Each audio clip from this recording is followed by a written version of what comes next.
हमने शहर को दी एक नई पहचान, हम हैं सिंघानिया बिल्डकॉन। तो रायपुर से बड़ी खबर मिल रही, मंत्रिमंडल उप समिति की बैठक शुरू हो चुकी है। जी हां, तो राजनीतिक प्रकरण वापसी को लेकर ये बैठक शुरू हुई है। गृह मंत्री ताम्रध्वज साहू, शिव डहरिया, अनिला भेड़िया इस बैठक में मौजूद है। तो बता दें कि मंत्री उमेश पटेल और डीजीपी अशोक जुनेजा भी इस बैठक में मौजूद है। तो एक अहम बैठक जो शुरू हो चुकी है, मंत्रिमंडल उप समिति की ये बैठक। तो कई राजनीतिक प्रकरण हैं जिसकी वापसी को लेकर ये बैठक शुरू हुई है। बताया जा रहा है गृह मंत्री ताम्रध्वज साहू, शिव डहरिया और अनिला भेड़िया इस अहम बैठक में मौजूद है। इसके अलावा मंत्री उमेश पटेल भी मौजूद है, साथ ही साथ डीजीपी अशोक जुनेजा भी इस बड़ी बैठक में मौजूद है जो कि शुरू हो चुकी है। तो राजनीतिक प्रकरण वापसी को लेकर ये बैठक शुरू हुई है। देखने वाली बात होगी कि बैठक के बाद क्या कुछ फैसला होता है, क्या कुछ तस्वीर सामने निकल कर आती है, लेकिन फिलहाल ये बड़ी बैठक शुरू हो चुकी है।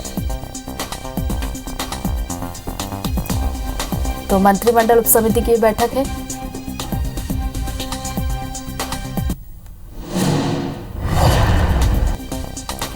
राजेश हमारे साथ फोन लाइन पर जुड़े। राजेश, एक अहम बैठक जो शुरू हो चुकी है।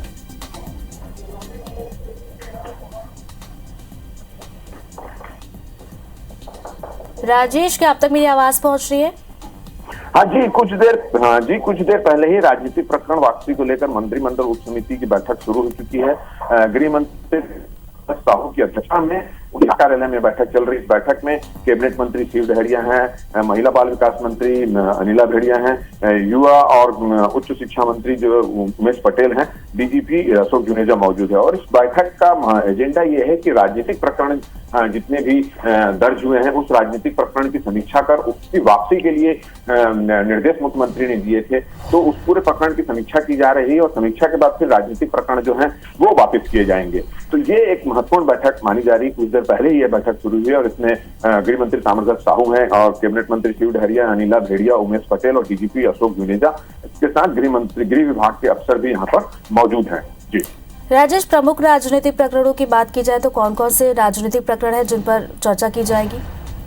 देखिए, होता यह है कि जब भारतीय जनता पार्टी के कार्यकाल में कांग्रेस के जो कार्यकर्ताओं ने विभिन्न मुद्दों को लेकर जो धरना प्रदर्शन आंदोलन किए थे, तो उन मामलों में प्रकरण बनाया गया था, प्रतिबंधात्मक कार्रवाई की गई थी। वो सारे प्रकरणों की समीक्षा की जा रही है और जिन प्रकरणों में मामूली धाराएं लगाई गई थी, जिन प्रकरणों पर ज्यादा गंभीर धाराएं नहीं, उन ऐसे प्रकरणों को अलग छांटा जा रहा है और उसके बाद फिर उनका खात्मा किया जाता है। ये एक प्रक्रिया रहती है कि 2-3 सालों के बाद राजनीतिक प्रकरणों की समीक्षा की जाती है और जो प्रकरण में धारा कम हल्की धारा लगी रहती है उसकी समीक्षा कर उसको खात्मा किया जाता है। तो उसकी प्रक्रिया यहाँ पर चल रही है। 3 साल हो चुके हैं।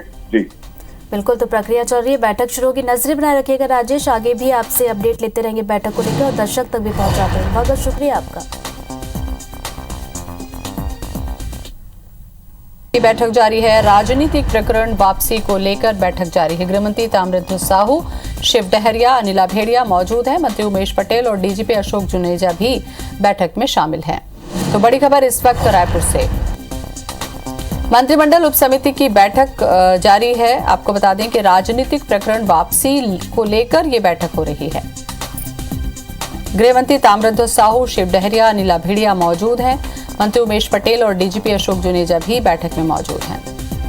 राजेश हमारे साथ में जुड़ चुके हैं ज्यादा जानकारी के लिए। राजेश, किस तरीके के राजनीतिक प्रकरण वापसी को लेकर ये बैठक हो रही है?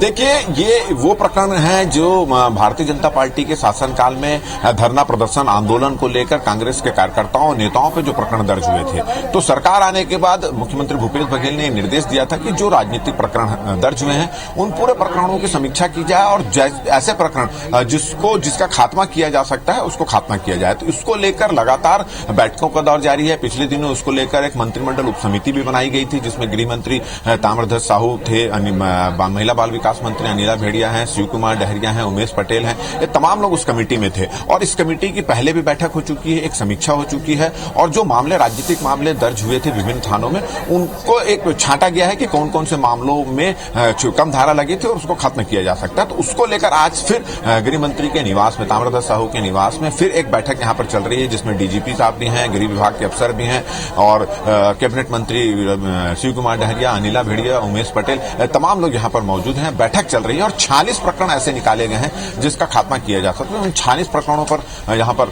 चर्चा चल रही है और इसके पहले भी इस तरह की बैठकें हो चुकी है। और पिछले दिनों हमने एक खबर भी प्राथमिकता से उठाई थी कि राजनीतिक प्रकरण जो वापस लेने के मामले में जो देरी हो रही, उससे कांग्रेस के बहुत सारे नेता और कार्यकर्ता थोड़ा सा खफा चल रहे थे। तो उसके बाद से ये प्रक्रिया थोड़ी तेज और हो चुकी है और अब ऐसा संभावना नजर आ रही है कि जो मामले जो दर्ज हैं यहाँ पर प्रदेश में, उन मामलों में से ऐसे मामले जिन पर केस वापस लिया जा सकता है, उन मामलों को वापस लिया जाएगा और इसी को लेकर समीक्षा यहाँ पर गृह मंत्री के निवास में चल रही है। चलिए नजर बनाए रखिएगा राजेश, अपडेट हम आपसे आगे मिलेंगे। शुक्रिया आपका। मंत्रिमंडलीय उप समिति की बैठक अब खत्म हो चुकी है। राजनीतिक प्रकरण वापसी को लेकर बैठक में मंथन किया गया। गृह मंत्री ताम्रध्वज साहू, शिव डहरिया, अनिला भेड़िया इस बैठक में मौजूद रही। इनके साथ ही मंत्री उमेश पटेल और डीजीपी अशोक जुनेजा भी बैठक में सम्मिलित थे।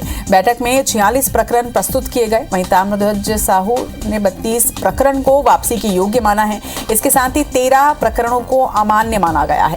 तो बैठक अब खत्म हो चुकी है। आपको बता दें कि मंत्रिमंडल उप समिति की एक अहम बैठक जारी थी जो कि अब खत्म हो चुकी है, जिसमें राजनीतिक प्रकरण वापसी को लेकर मंथन किया गया। इस बैठक में गृह मंत्री के साथ ही शिव डहरिया, अनिला भेड़िया, मंत्री उमेश पटेल और डीजीपी अशोक जुनेजा शामिल थे। बैठक में कई प्रकरणों को प्रस्तुत किया गया। 46 प्रकरण कुल प्रस्तुत किए गए थे, जिनमें से 32 प्रकरणों को वापसी के योग्य माना गया है। इसके साथ ही बैठक में 13 प्रकरणों को अमान्य माना गया है। कि राजनीतिक प्रकरण जो रहते हैं लंबे समय से चलते रहते हैं या कुछ भी, तो उसको गुण दोष के आधार पर वापसी किया जाए। इसकी पहले भी बैठकें हुई हैं। आज की बैठक में कुल 46 प्रकरण प्रस्तुत हुए और उसमें से 32 प्रकरणों को माना गया वापसी योग्य और 13 प्रकरण को अमान्य किया गया है। एक प्रकरण को पुनः विवेचना के लिए भेजा गया है।